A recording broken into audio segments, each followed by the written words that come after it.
ગત તારીખ 24 ઓગસ્ટના રોજ ભાવનગર લોકલ ક્રાઇમ બ્રાન્ચના માણસો ભાવનગર શહેર વિસ્તારમાં પેટ્રોલિંગમાં હતા।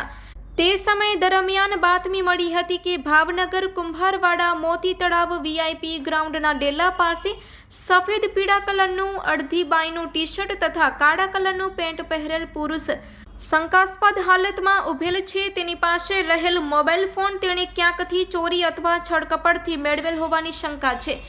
જે બાતમીવાળી જગ્યાએ આવતા મુદ્દામાલ સાથે ઈસમ હાજર મળી આવ્યો હતો। જે મુદ્દામાલ તેણે ચોરી અગર તો છળકપટથી મેળવેલ હોવાનું જણાવતું હતું। જે શક પડતી મિલકત તરીકે તપાસ અર્થે કબજે કરેલ હતો।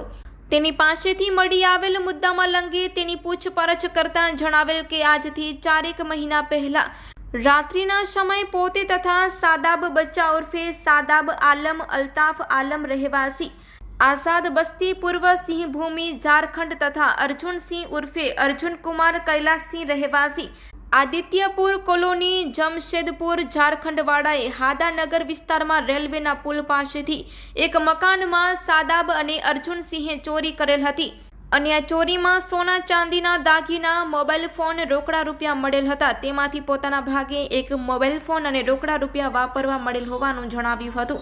આ અંગે તેના વિરુદ્ધ કાયદેસરની કાર્યવાહી કરી આગળની વધુ કાર્યવાહી થવા માટે બોર તળાવ પોલીસ સ્ટેશનમાં સોંપી આપવામાં આવેલ છે। આરોપી મકસૂદ આલમ મહમૂદ આલમ આ આરોપીને પકડી પાડવામાં આવ્યો છે।